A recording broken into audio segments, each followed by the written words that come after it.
Olá, associados. Estamos aqui em mais um Momento FTB. Já que nós estamos na era virtual, tudo é pela internet. A gente recebe notícias e sabe de coisas do mundo inteiro pela internet, mas também temos os boatos, né, que circulam pela internet. Então, estamos aqui com o Carlos Rotermund e gostaríamos de falar sobre como se certificar, Carlos, que esses e-mails são verdadeiros, são da FTB, de onde eles vêm.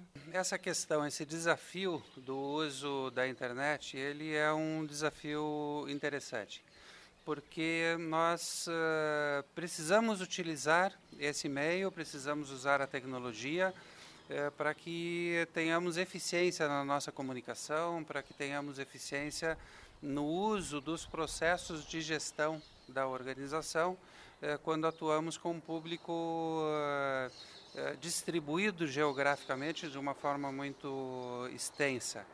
E esse mesmo mecanismo, esse mesmo caminho que é utilizado pela internet, ele é um caminho que muitas vezes deixa dúvidas de qual é a origem de alguma informação que surge.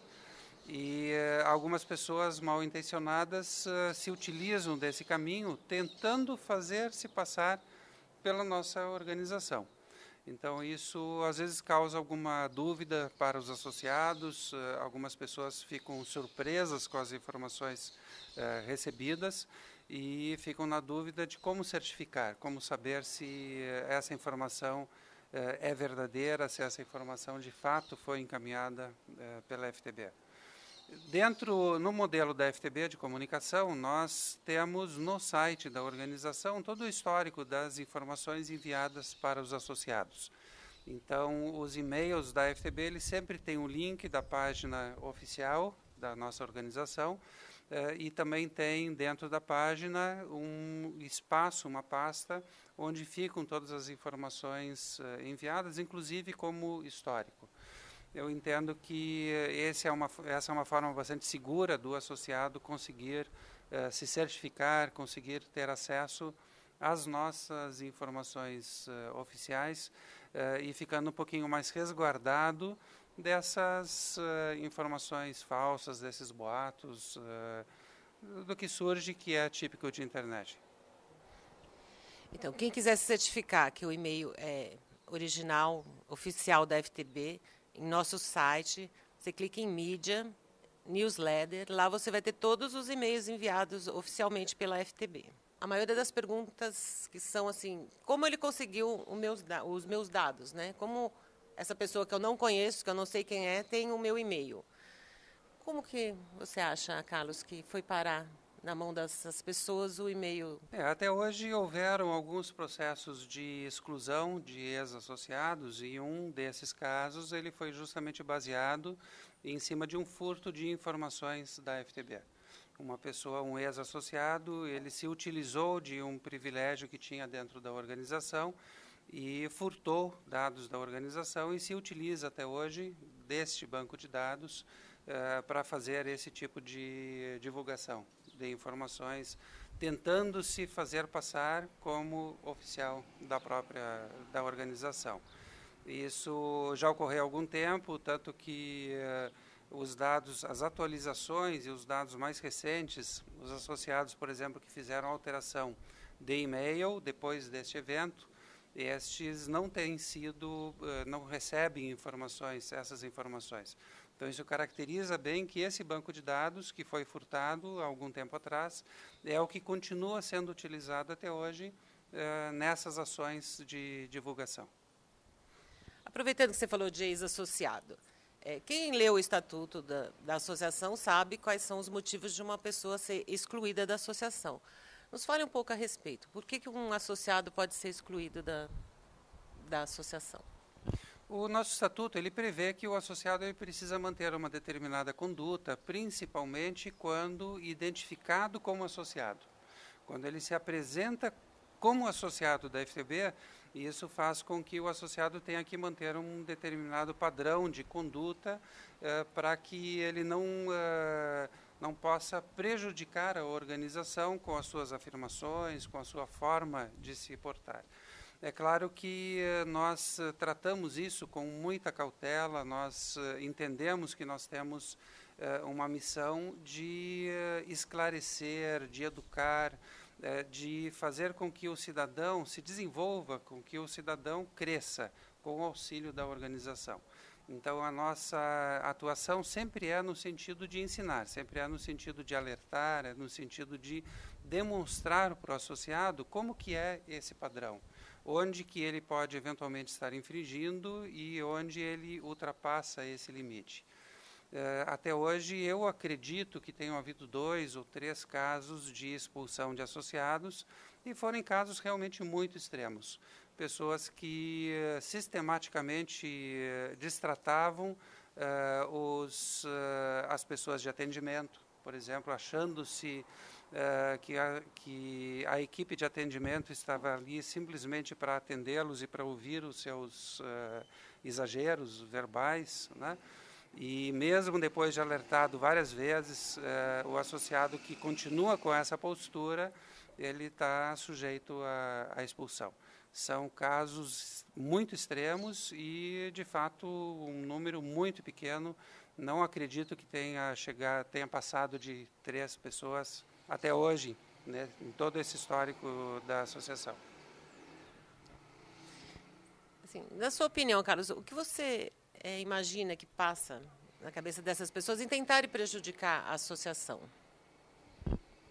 Bom, eu entendo que esse aspecto de informações, a utilização de spam e a tentativa de trabalhar com informações que criem um efeito psicológico via internet, isso é muito próprio de operadores de multinível, mas operadores que não atuam assim dentro de um padrão ético mais apurado. Esse modelo, esse padrão de atendimento, de comportamento, ele também vem associado a um outro aspecto psicológico, que é o entendimento de rebanhos. Essas pessoas acham que quando elas fazem a apresentação de uma determinada oportunidade, de um produto, de um serviço para alguém, eles entendem que essas pessoas lhe pertencem. Eles entendem que aquilo é o seu rebanho, que aquele é o seu domínio, que tudo o que eles afirmarem a partir daquele momento, pelo simples fato de eles terem feito uma indicação, lhes pertence.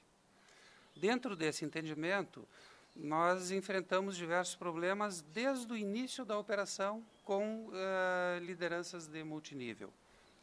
Eu, em um determinado momento, fui intimado dentro da FTB, dizendo assim, olha, nós vamos assumir a diretoria da FTB.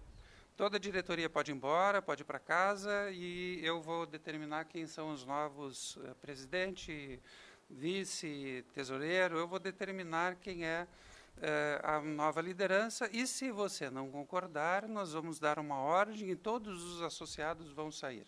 É uma atitude assim completamente, até imoral. Esse entendimento de achar que alguém lhe pertence, que todas as pessoas não têm discernimento, que não tomam decisões por si, que aquilo é o seu rebanho, né? Obviamente, eu até ri dessa situação, e sistematicamente depois houveram várias ações. Inclusive, alguns sites que são divulgados nesses e-mails falsos, eles remetem a sites que já foram utilizados no passado, numas tentativas de promover a Assembleia Geral Extraordinária, tentativa de mudar, tentativa de colocar em prática aquelas ameaças que foram feitas. Como os nossos associados são pessoas esclarecidas, como são pessoas que pensam por si, que não fazem parte de nenhum rebanho, que cada um toma suas próprias decisões, obviamente nenhuma dessas ações funcionou. Mais recentemente, nós recebemos novas ameaças, no sentido de, olha, eu quero receber 500 mil reais, senão eu vou fazer uma série de ações, vou difamar, vou falar mal da FTB. Um outro desses pediu 15 mil reais, outro pediu 70 mil reais, né? E hoje o que acontece é justamente essas pessoas tentando colocar em prática a ameaça que fizeram. Então, eles tentam se utilizar de um poder que acham que tem, que obviamente não tem, e tentam colocar em prática essas ameaças. Isso são tudo ações assim sem nenhuma chance de sucesso. Inclusive, eu tenho recebido posições de associados que dizem assim, olha, eu me inscrevi lá, vou participar de tudo, vou gravar e vou lhe mandar todos os vídeos. Já recebi uma série de informações sobre isso. E os nossos associados são... Eu fico lisonjeado, fico orgulhoso de poder estar representando esses associados, porque realmente fazem um trabalho muito bom. Registram efetivamente tudo, instruem o nosso departamento jurídico sobre como fazer a defesa e fico orgulhoso de estar representando essas pessoas. Eu trabalho direto com o atendimento, com o associado. Então, eu consigo entender ali, nos associados que nos ligam, aquele que entende o que é o programa social da FTB, que ali realmente é uma associação, certo? E qual é a finalidade dessa associação, mas também lido com aqueles que só visam lucros, a parte financeira da coisa, né? Então, assim, esclarece para os associados que ainda talvez não tenham entendido, qual é a finalidade da FTB, da nossa associação? Bom, eu entendo que aqueles que ainda são associados da FTB, que nós estamos falando aí aproximadamente de 15 mil pessoas, esses são os que efetivamente conhecem a organização, que sabem da finalidade da organização.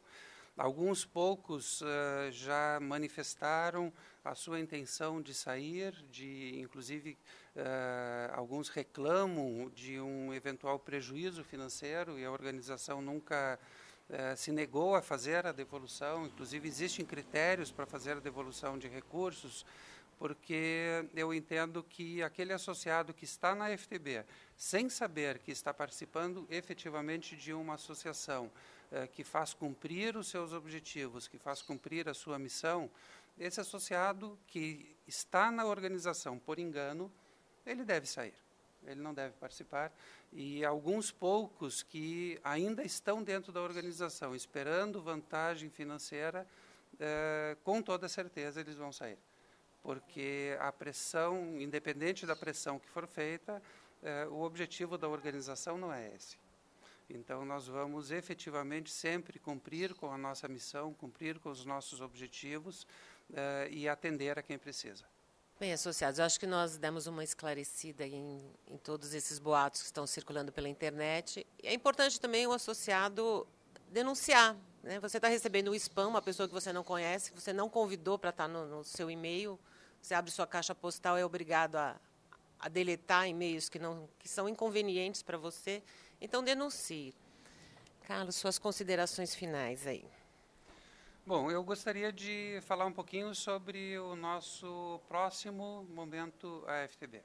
Então, nós já concluímos o planejamento financeiro dos próximos 36 meses. Esse planejamento financeiro já está sendo encaminhado para diversos órgãos de governo. E é interessante porque nós conseguimos sintetizar, apresentar toda essa análise financeira da organização de uma forma muito simples, muito fácil de ser auditada. O que eu quero antecipar para os nossos associados que, nesse planejamento, nós apresentamos a viabilidade de, em 3 anos, permitir que 100 mil famílias estejam dentro das suas casas e que todas as famílias envolvidas dentro desse processo, no período de 5 a 6 anos, tenham recebido as suas contemplações. Todas as famílias que já estão inscritas e que serão inscritas durante a execução desse planejamento. Esse mesmo planejamento financeiro, ele também está sendo encaminhado para auditoria, inclusive por órgãos de governo, e nós vamos terminar um documento de comunicação e publicar no site para que todos os associados também conheçam. No próximo Momento FTB, vamos analisar em detalhes esse documento. Tá bem, então, vamos aguardar ansiosos aí o nosso próximo Momento FTB.